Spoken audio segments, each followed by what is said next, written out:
Welcome to Inside Gaming. I'm Brian. It's weekend roundup time. I'm a little stopped up because of allergies, by the way, but we're doing the show anyway. So this year is starting to heat up in terms of new releases. Last month, you'll remember we had Pokemon Legends Arceus, and this week we got another big name drop, Horizon Forbidden West. And the headline here is, it is getting really good reviews from critics. It is currently sitting at an 89 on Metacritic. That is very respectable. God is a Geek called it a masterpiece. That's way more than respectable.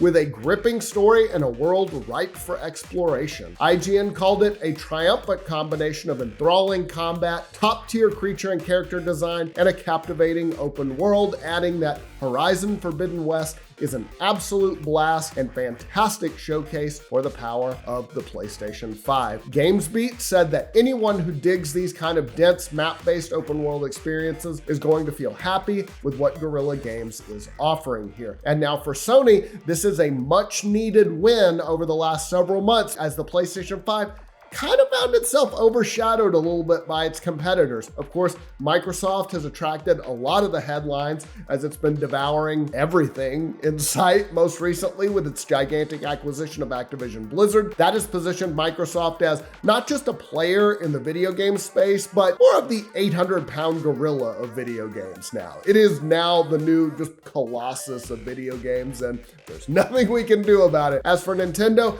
they're on a bit of a high too. As I mentioned, Pokemon Legends Arceus came out last month, selling really well, providing a much needed breath of fresh air for the series and a much needed exclusive for the Switch. So Sony did have a big announcement that they had acquired Bungie, but Bungie's big game is obviously Destiny 2, really popular, but it's also been out for quite a while now. For PS5 players, they've kind of been needing something to play on their fancy new machines, and Horizon Forbidden West definitely fits that bill. The game is also what Sony does best. High quality exclusives. It's what won them the last generation with the PS4, but will it work this time around? That's the big question, especially since Microsoft is in a very different position this generation. Not only do they have the value proposition with Game Pass, but all of those studio acquisitions are eventually going to start cranking out games. A lot of them are going to be exclusive to Xbox, so PlayStation needs to keep up with that. Meanwhile, the Switch is old, still selling really, really well for Nintendo. It's like right at 100 million, maybe a little bit below, but it is an all-time bestseller already. So Horizon Forbidden West has come along at just the right time for PlayStation fans. And then we got Gran Turismo 7 right around the corner.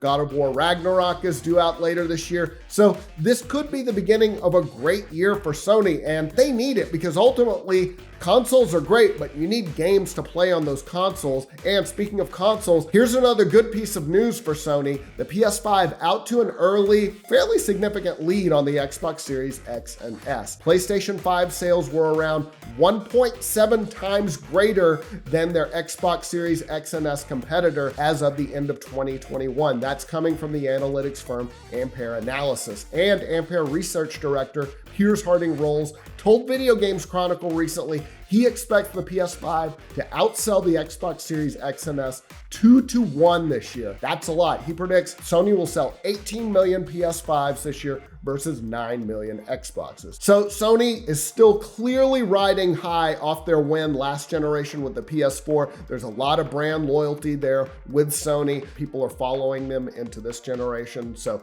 we'll see how they do and see if they can keep that momentum going in a world where Microsoft is getting very big very quickly in the video game space. I mean, they were already big, but now they're just, it's unbelievable. All right, on to the rest of the stories. Acquisitions are all the rage these days in the video game industry. You know it, you've read about it. One CEO addressed that possibility that it might happen to his company. We're talking about Platinum Games, and their CEO, Atsushi Inaba, was asked by Video Games Chronicle about the recent consolidation in the industry, and they asked if he'd be open to offers, and he responded, yeah, I'd be open to it, provided that they kept their independence. Inaba said, the most important thing for us is to have the freedom to make the games that we want to make. What I hear about the recent acquisitions, I don't think Microsoft is going to start micromanaging Activision to where they take away all their freedom. I don't think it's going to be a relationship like that. Now, that's a change because he had previously said they wouldn't be interested in a sale to Microsoft, which has said they would like to add a Japanese first-party studio. But Inaba is definitely striking a different tone now.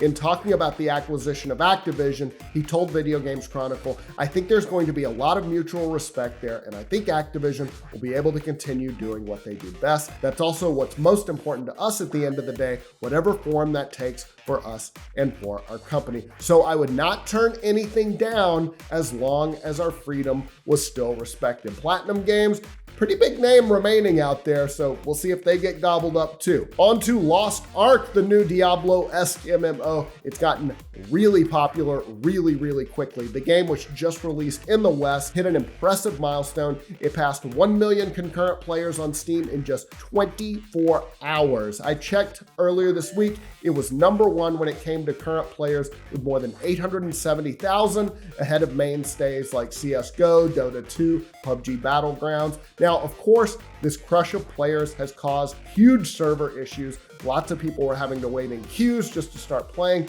That's also caused some users to leave negative reviews out of frustration. But regardless, those are big numbers, and this is a big hit for Amazon Games, which is publishing Lost Ark in the West. Amazon is working on adding a whole new region of servers in Europe just to meet the demand. Lost Ark, of course, came out in 2019 in South Korea, but yeah, it's new here. A lot of people are obviously stoked to try it. All right, on to a sad story. The end is coming for the Wii U and 3DS eShops.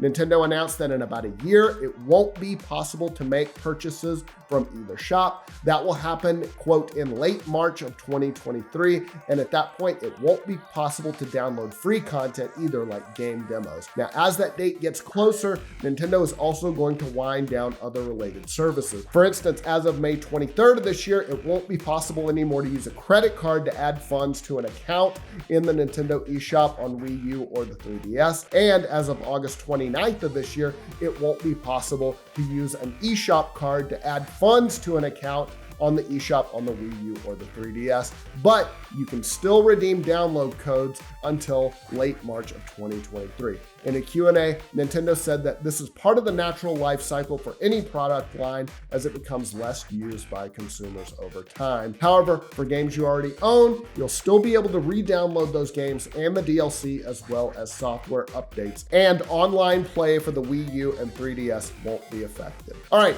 this story might just be for me, but it's awesome, so let's do it. They found a trove of 80s and 90s Nintendo and Sega games, factory sealed, in a storage facility in Nebraska.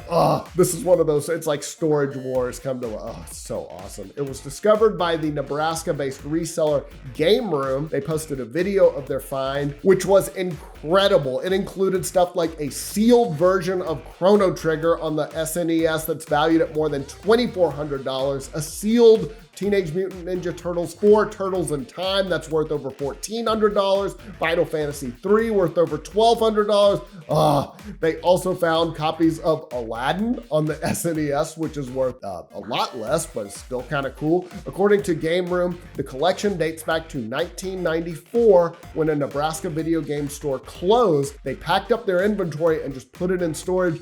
I don't know if everybody forgot about it or what, but the collection's basically been untouched until now. Game Room said they're not going to release details on the overall value of the collection, probably a smart move, until it's preserved and documented, but it's almost certainly worth tens of thousands of dollars on the low end. That makes me think of my own collection, which my mom sold in a garage sale a long time ago. I love you, Mom.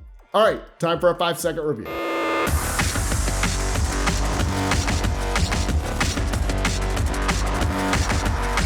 It's fun. I haven't found the Ark yet, but it's still fun. Might need to call Indiana Jones. I don't know.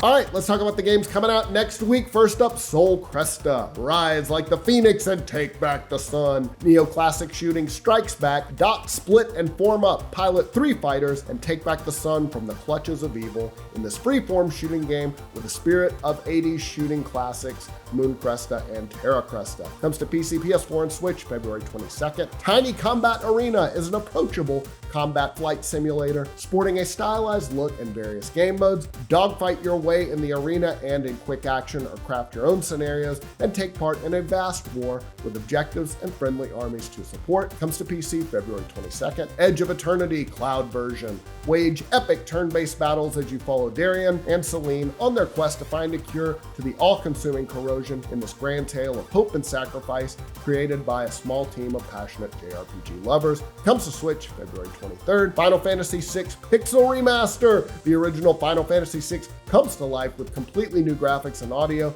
a remodeled 2D take on the sixth game in the Final Fantasy series. It's one of the very best. Enjoy the timeless story told through charming retro graphics. Comes to PC February 23rd. I think that's iOS too. Martha is Dead is a dark first-person psychological thriller set in 1944 Italy that blurs the lines between reality, superstition, and the tragedy of war. Comes to PC, PS5, Xbox Series X, PS4, and Xbox One February 24th. Never Alone Arctic Collection. Experience the epic journey of Nuna and Fox as they search for the source of an eternal blizzard that threatens the survival of everything they have ever known. Never Alone is an atmospheric puzzle platformer. Guide both characters in single-player mode or play cooperatively with a friend as you trek through frozen tundra, leap across treacherous ice floes, swim through underwater caverns, and face enemies both strange and familiar. Comes to Switch February 24th. Grid Legends delivers thrilling wheel-to-wheel motorsport action. Create dream race events, hop into live races,